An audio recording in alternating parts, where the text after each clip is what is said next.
इंसान बीमार पड़ी जाए, चटको ऊंचू सुवे, एवं एक इंसान 8-8 12-12 14 કલાક રોજો રાખે અને તમે એને ભૂખ્યો બી હોય, તરસ્યો પણ હોય, એને તમે ખાટલા ઉપર સુરાવો, આબાદ સુઈ જશે એ ભૂખ્યો. અને વાહે રમઝાન વગર તમે જાજો, એ સવારના દુકાને ગયો હોય ને સાંજના બપોરના ઘરે જાય એટલે એની મદામ કે હાલ હવે સુઈ જા, શું છે કોઈ નહીં સુવે. એમ કે જમવાનું નથી પકાયું તો રાણા રાણી ઘરમાં ખબર ના થોડીક વારમાં કયામતે સુગરા કેમ તે પકાયું નહીં. મને ખબર નથી 12 વાગે મારો જમવાનો ટાઈમ છે, એને સમજ નથી પડતી. અને આમાં એને કેવું નથી પડતું સુઈ જા, ખુદ બ ખુદ જઈને પરવારો સુઈ જાય છે અને નિંદરે આ વાત કરે છે. વાતો ભૂખ્યો છે પણ અહેસાસ નથી. અને રિવાયતમાં એક જુમલો છે કે જ્યારે માયવાર કે રમઝાનમાં બંદો સુઈ જાય છે ને તો અલ્લાહ એને નિંદરમાં પાણી પીવડાવે છે ને જમાડે છે. તમે જો ભૂખ્યો સુઈ જાય છે એ વખતે અહેસાસ નથી, ઉઠે છે તો એક વખત કોઈ માસૂમને સવાલ પૂછ્યો, મોલા મને ઉઠીને એમ કેમ લાગે છે કે મને કોઈ ખવડાવ્યું હોય અને મને સુવા પહેલા બહુ ભૂખ લાગેલી હતી અને મને બહુ અહેસાસ હતો તરસનો, પણ ઉઠ્યા પછી મારી ભૂખ મરી ગઈ, ભૂખ આઈ ગઈ. આમ છે ઇમામ કહે છે નિંદરમાં અલ્લાહ એના ભૂખ્યા રોઝેદાર બંદાને જમાડી દે છે, એને ખુદાઈની ભૂખને મિટાવી દે છે. ખુદા કેટલી આપણો ખ્યાલ કરે છે, ખુદા કેટલો આપણને પ્યાર કરે છે. ખુદાને બધી આપણો અહેસાસ છે. આપણે નહીં જમશું ખુદા આપણું નિંદરમાં બી એની કમી પૂરી કરાવી દેશે, એ ચીજનો અહેસાસ ખતમ કરાવી દેશે. તમારા અઝીઝો, આ મહિનાની બરકતો જઈ રહી છે અને આપણને શાયદ અહેસાસ નથી અને હકીકતમાં આપણે એ હક તો અદા નથી કરી શકતા. પણ આપણે તો ખુદા પાસે દુઆ કરી શકીએ છીએ, પરવરદિગાર ગમે એમ હોય, અમે તો તારા નાચીસ બંદા છીએ, અમારી તો કઈ હેસિયત નથી, અમારો તો અમલ બી એવો છે કે સાચીને ન કહી તો બી બરાબર છે. અમારી ઇબાદતો એવી છે કે જે ખરેખર ન ગણે તો બરાબર છે. અમારી નમાઝ એવી છે જેમાં કેટલી જાતના તો હિસાબ કિતાબ થતા હોય છે. એક માણસ મૌલાના પાસે આવ્યો, મૌલાના સાહેબ મારે ના ઝોહરની 4 રકાત નમાઝ થઈ. અને મૌલાનાને આવીને કહે છે, મૌલાના સાહેબ તમે આજે ઝોહરની 3 રકાત પઢાવ્યા છો. મૌલાના કહે છે, ના મને તો યકીન છે કે હું 4 પઢાવ્યો છું. નહીં મૌલાના સાહેબ તમે 3 પઢાવ્યા છો નમાઝ. કે તું આટલો કેમ કોન્ફિડન્સ સાથે કહેશો કે હું 3 જ પઢાવ્યો છું? કે મૌલાના મારે 4 દુકાન છે એટલા માટે. કે કેમ? તો કે હિસાબ હજી 3 જ થયા છે મારે, ચોથીનો હિસાબ મારે બાકી રહી ગયો છે, હું હરેક રકાતનો હિસાબ કરી નાખું છું. એવી નમાઝ છે, આપણે વિચાર કરો. એક રકાત એક દુકાનના મનમાં હિસાબ કિતાબ ચાલુ હોય છે, આને આટલા લેવાના, આને આટલા લેવાના, કોની પાસે કેટલા લેવાના, શું આપણે સાચે. એટલે આપણી આવી ઇબાદતો છે, પણ આ પરવરદિગારનું કરમ છે. એને આપણે એટલા ખુદા નથી કરતા જેટલા એ બંદો કરે છે, જેટલો આપણાથી મોહબ્બત કરે છે ખુદા. બરાજીનો તો અમારી બાર કે રમઝાન છે જઈ રહ્યો છે. આ રમઝાન મહિનામાં એક ચીજ આપણને અલ્લાહ તાલા રસૂલે ખુદા જે છે વસિયત કર્યા છે, એને આપણને તાલીમ આપ્યા છે. એક ચીજ કીધા છે કે વક્કેનું કેવા રાખવું. આના ઉપર એક 10 મિનિટ બયાન કરી દઉં કે રસૂલુલ્લાહ કહે છે કે આ મહિનામાં તમે એક ચીજ શીખો. એ શું? તમારાથી મોટાનો રિસ્પેક્ટ કરતા શીખો. તમે એમ તમારાથી મોટા હોય ને એનો એહતરામ કરતા શીખો. હવે મોટાથી મતલબ જે છે ખાલી મમ્મી પપ્પા જ નથી હોતા. મમ્મા પપ્પા તો પહેલા છે હર ચીજમાં. બુઝુર્ગની વાત આવે ને એટલે સૌથી પહેલા મમ્મા પપ્પા છે. પણ અહીંયા રસૂલુલ્લાહ મમ્મા પપ્પા નથી બોલ્યા, અહીંયા કીધા બુઝુર્ગ. જે તમારાથી મોટા છે ને એ મોટાનો તમે રિસ્પેક્ટ કરો, એનો એહતરામ કરો. હવે એ મોટા તમારા આલિમ હોય, એ મોટા તમારા કોઈ વડીલ હોય, માવતર બુઝુર્ગ હોય, એજમાં મોટા હોય, યા પછી બીજા કોઈ ઇલ્મમાં મોટા હોય, જે બુઝુર્ગ છે આપણને રસૂલે ખુદા કહે છે આ મહિનાની અંદર આ શીખવાનું છે કે તમે એનો એહતરામ કરજો. બુઝુર્ગોનો રિસ્પેક્ટ કરતા શીખવાનું છે આપણે. બુઝુર્ગને હવે આજનો છે મોડર્ન જમાનો છે ને, મોડર્ન જમાનો ઇલ્મનો જમાનો છે, ટેકનોલોજીનો જમાનો છે. પ્રોબ્લેમ એ છે તમે જોજો 20 વર્ષ પહેલા જેવા છોકરા હતા ને એવા આજે નથી. કેમ કે આજના જમાનાના છોકરા જે છે એ પોતાને જરા હોશિયાર સમજવા લાગ્યા છે ભણી ગણીને. એને એમ છે કે અમે બહુ હોશિયાર છીએ, અમે બહુ જાજુ શીખી લીધા છીએ. અને ઘણી ઘણી મમ્મી પપ્પા કઈ વાત કરે તો શું કે ખબર છે, તમને શું ખબર પડે? એમ છે. તમે જો આજની ઓલાદ કે છે મમ્મી પપ્પાને, મમ્મા પપ્પાને, તમને ના ખબર પડે, તમે જૂના જમાનાના છો એમ કે. તું આજ ડોક્ટર બની ગયો, મોટો એન્જિનિયર બની ગયો, મોટો પાયલોટ બની ગયો, હોશિયારનો દીકરો બની ગયો. ઈ બિચારો દિવસમાં જે છે થાક લાગતો તો કોઈ તને ભણાવવા માટે કામ કરતો હતો. ઈ બિચારાને નીંદર આવતી હતી, તારી તકલીફને તને ડોક્ટર બનાવવા માટે રાતના નીંદર નહોતો કરતો. એને બધી કુરબાની પોતે આપ્યા, તને હોશિયાર બનાવ્યો. આજે તું કહેશે કે તમને કઈ ના આવડે, તમને શું ખબર પડે? આવા બોલ જ્યારે નીકળે છે ને તો કલેજામાં માવતરને તીર લાગે છે. તીર લાગે છે. આ બોલ નથી, આ તીર છે. આ કલેજું છે ને એની અંદર જે છે ને સખમ લાગે છે, સખમ. ધ્યાન રાખે બચ્ચાઓ, એ ઇન્સાન જે આવી રીતના બોલતો હોય ને એના બુઝુર્ગો સામે, માવતર સામે, એ ઇન્સાન કોઈ દિવસ એની તરક્કી નહીં કરી શકે. એને ભલે જાહેરમાં દેખાશે હોશિયાર થઈ ગયો છું, અલ્લાહ એવો ફટકો આપશે ને ઓચિંતા બધી હોશિયારી છે ને એ ગાયબ થઈ જશે. રહેતી નથી હોશિયારી જાજી. હોશિયારી એની રહેશે જેની પાછળ બુઝુર્ગોની દુઆ ને એનો હાથ હોય છે, ખાસ કરીને માવતરનો હાથ હોય છે. કેટલા એવા તારીખની અંદર મિસાલ પણ છે. હવે બચ્ચાઓ, એક ચીજ જે છે એહતરામની અંદર વાત નીકળી છે. આપણે બચ્ચાઓ જે છે ઘણી ફેરે હવે મોટાને સલામ કરતા ભૂલી ગયા છે. આપણે હોશિયાર થઈ ગયા છીએ, આપણે બહુ શીખી લીધા છે. આપણા હાથમાં મોબાઈલ આવી ગયો એટલે આપણે જે છે મોટા રાજા મહારાજાને આપણે હોશિયાર થઈ ગયા. બહુ શું આપણે ટેકનોલોજીથી આપણે ભૂલી ગયા આપણા અખલાક શું છે, આપણા સંસ્કાર, આપણો કિરદાર શું છે, કે હું મારા વડીલોને સલામ કરતો બંધ થઈ ગયો છું.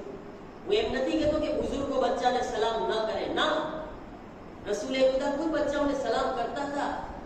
પણ એહતરામ બી તો કોઈ ચીજ છે, રિસ્પેક્ટ પણ કોઈ ચીજ છે કે નહીં? આજ આપણે આપણા બુઝુર્ગોને સલામ નહીં કરશું, કાલે આપણે બી બુઝુર્ગ થશું ને, આપણે મોટા થશું ને તો એ બચ્ચાઓ આપણને સલામ નહીં કરે ને તો આપણને બી અહેસાસ થશે. સમય અહેસાસ દેવડાવવા માટે, થવા માટે સમયની વાત નથી જોવાની. ઈ પહેલા કે સમય તમાચો મારે ને વખત તમાચો મારે, ખુદ જે છે આપણે સુધરી જાય. નકર વખત બધાને તમાચા મારે છે. આજ જે ઔલાદ પોતાના માવતરનો રિસ્પેક્ટ નથી કરતું ને એ તૈયાર રે કાલે એની ઔલાદ એનો રિસ્પેક્ટ નહીં કરે. તૈયાર રે, વાત જોજે. એને જવાબ કોણ આપશે? વખતે એના માવતર નહીં આપે. એ તો બિચારા સબર કરશે. એને જવાબ એની ઔલાદ આપશે. માવતર નહીં આપે. કોણ આપશે? કોણ આપશે? ઔલાદ આપશે. ઔલાદ એટલે કે છે જેને કોઈ ન પોગે ને એને પેટ પોગે. બહુ હોશિયાર થતો હતો ને, જ્યારે ઔલાદ આવીને લાખો સીધો થઈ જાય. પછી એ વાતની સમયની વાત ન જોવે. જે કરશો એવું પામશો. આજ બધાને સલામ કરતા શીખે. હું બુઝુર્ગોને બી કહીશ, આપણે બી શીખવાનું છે. એવું નથી કે આ બચ્ચાઓને આપણે સલામ ના કરે. આપણે સલામ નહીં કરશું તો શીખશે ક્યાંથી આ લોકો? આ લોકોને આપણે સલામ કરીને રસૂલે ખુદા લોકોને શું કામ બચ્ચાને સલામ કરતા હતા? એને સલામ કરતા આવડે એટલા માટે. અખલાક શીખે, તકબ્બુર હાલ્યું જાય એના અંદરથી. સલામ કરવાથી ઇન્સાન અંદરથી તકબ્બુર ખતમ થઈ જાય છે. ઇન્સાન નરમાશ વાળો બની જાય છે. ઝૂકતા શીખે છે. ઇન્સાન ઝૂકતા શીખે છે. એને અદબ અને ડિસિપ્લિન આવડે છે.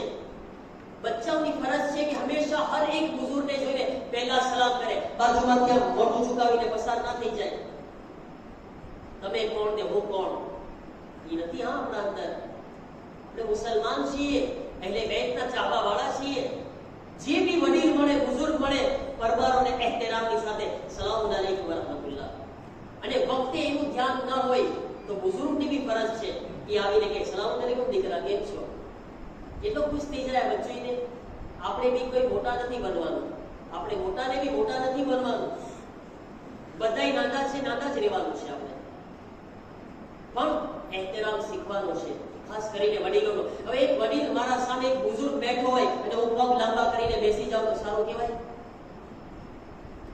કહેવાય ના કહેવાય ને? વડીલો સામે, બુઝુર્ગો સામે કોઈ દિવસ પગ લાંબા ના કરાય. એહતરામની વિરુદ્ધ છે આ, એહતરામના ખિલાફ છે. ને ખાસ કરીને માવતર સામે તો તમે ઉઠાવો, રિવાયતોની અંદર મળશે ડિસિપ્લિન ને અદબ. જો તમારા મા-બાપ સામે તો હરગીઝ પગ લાંબા ના કરજો, એના સામે હરગીઝ અવાજ ઊંચો ના કરજો. એહતરામ, રિસ્પેક્ટ. અગર આજ અહેલે બેતના ચાહવાવાળા આમાં પાછળ રહેશે અને પરકોમ આગળ નીકળી જશે તો મને બતાવો, શરમથી ડૂબી મરવાની વાત છે ને? આપણે કે મારા ઇમામ અલી, મારા ઇમામ હસન, મારા ઇમામ હુસૈન, હું બાર ઇમામને માનવા વાળો. ભાઈ, બાર ઇમામને માનવા વાળો છો, એની તાલીમ ઉપર તો અમલ કરતા શીખ, એની વાતોને તો સાંભળતા શીખ. આજ હું એટલું ના શીખું? મારા રસૂલ કહે છે આ રમઝાન મહિનામાં એહતરામ કરતા શીખજો તમે. જો આટલું બી ના કરી શકો, અદબ ના આવી શકે મારા અંદર, ડિસિપ્લિન ના આવી શકે, હર ચીજમાં મારા દીધો, ટીચર હોય એહતરામ કરો, બધાય આપણા બુઝુર્ગ છે, એક આપણા પ્રેફ છે ને, આપણા જે ટીચર એ આપણા બુઝુર્ગ છે. ઈ જે આપણને આપે છે ને, ઘણી ફેરી માવતરે નથી આપી શકતા. કેટલો અહેસાન છે. મોલા અલી શું કહે છે? મોલા અલી કહે છે કે અગર કોઈ મને એક કલેમો શીખવાડે, ખાલી કલેમો એટલે વર્ડ, એક શબ્દ ખાલી. મોલા અલી કહે છે અગર કોઈ મને એક શબ્દ પણ શીખવાડે ને, આખી જિંદગી હું એનો ગુલામ બનવા તૈયાર છું. કેટલો એહતરામ હશે, આપણે વિચાર કરે. કેટલો ઇમ્પોર્ટન્ટ છે બધાય બુઝુર્ગોનો એહતરામ. એ ઇલ્મના લિહાઝથી એહતરામમાં છે. એક આપણને જન્મ આપવા વાળા આપણા માં છે, આપણા બાપ છે, એનો એહતરામ છે. ઇમામ સાદિક અલૈહિસ્સલામ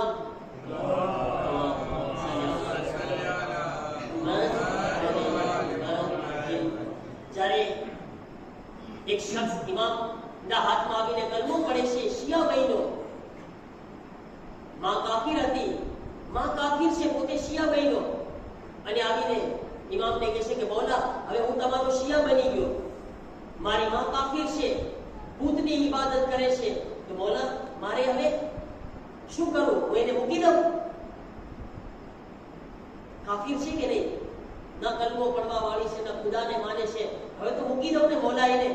ઇમામ શું કીધા? નહીં, હવે તું અમારો ચાહવા વાળો બન્યો છે તો પેલા કરતા વધારે એનો એહતરામ કરજે, પેલા કરતા વધારે એનો રિસ્પેક્ટ કરજે, પેલા કરતા વધારે એની સેવા કરજે, ખિદમત કરજે. પહેલા તો તું અમને માનતો નહોતો ને ખિદમત કરતો તો એ કમાલ નહોતો. હવે તો ઇમામે સાદિક તો શિયા બનીને સેવા કરીશ. હવે ઇમામે સાદિક બનીને એનો રિસ્પેક્ટ કરીશ, એનો એહતરામ કરીશ. અને શું કમાલ થયો? એ જવાન માની પાસે જઈને હાથ દબાવે છે, પગ દબાવે છે, માના ખિદમત કરે છે, સેવા કરે. માં તને શું ખપે છે? માં તને શું ખપે છે? માં તારી શું જરૂરત છે પૂરી કરું? મને કે છે, માં મને કે છે. પાછળ પડી ગયો માની, પેલા કરતા વધારેમાં વધારે સેવા કરે, ખિદમત કરે છે. માં વ્યાધિમાં આવી ગયા, દીકરાને હવે શું થઈ ગયું? પહેલા એટલી ખિદમત નહોતો કરતો મારી, અને પહેલા તો મને માનતો હતો, બુતની ઇબાદત કરતો હતો, મુશરિક હતો. એટલી વખતે તો આટલી ઇબાદત મારું ધ્યાન નહોતો રાખતો, અને આ મુસલમાન બનીને આટલું મારું ધ્યાન રાખે છે. દીકરા તને શું થઈ ગયું છે? આપણે હોય તો આપણે તારું મગજ તો ઠેકાણે છે ને, આપણે યાદીમાં આવી જાય, શું થઈ ગયું છે તને? કે છે માં બધું બરાબર છે, પણ હું એટલા માટે કરું છું કે જે ઇમામની પાસે હું કલમો પડ્યો છું ને, મુસલમાન બન્યો છું, ઈ મને કીધું છે કે પેલા કરતા વધારે સેવા કરજે તું, પેલા કરતા વધારે રિસ્પેક્ટ કરજે તું, એહતરામ કરજે તું. એટલે હું આ તારી વધારે ખિદમત કરું છું. તો એ માં છે એ જઈને કે છે દીકરાને કે છે, દીકરા જે ઇમામ આવો એહતરામ શીખાડતા હોય મા બાપનો, અને જે ઇમામ આવી તાલીમ આપતા હોય ને, ખરેખર એનો તો મઝહબ સાચો છે. મને લઈ જા, હું પણ એના હાથમાં કલમો પડીને મુસલમાન બની જાઉં.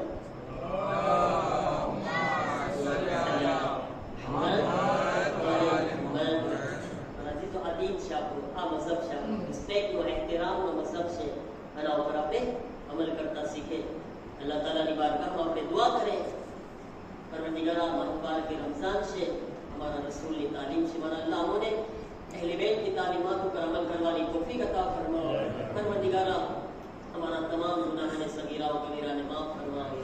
मारा अल्लाह तुमने आ महीनो खत्म થઈ રહ્યો છે, ખતમ થવા પહેલા મારા તમામ ગુનાહોને માફ કરીને અમને પાક ફરમાવો અને એક બહેતરીન જિંદગી کی توفیق عطا فرما، ہمارا بہترین بندہ بنوانے کی توفیق عطا فرما، اور اللہ تمام مومنین کی حاجت کو پوری فرماؤ، پریشانیوں نے دور فرماؤ، مریضوں نے شفا عطا فرماؤ، اور اللہ ہمارا جوان دکرانے دکریوں کا سارا رشتہ فراہم فرماؤ، بے اولاد عطا فرماؤ، اے ہمارا کریم پروردگار تمام مراجع کرام خاص کریں ہمارا مرجع آیت اللہ سستانی کی حفاظت کرنے انہیں صحت سلامتی نے نامی زندگی نصیب فرماؤ، جنت البقیع رضاولی تعمیر کا اسباب فراہم فرماؤ، امام نا ظہور ما جلدی فرماؤ، امام نا احوال انصار نا شمار فرماؤ۔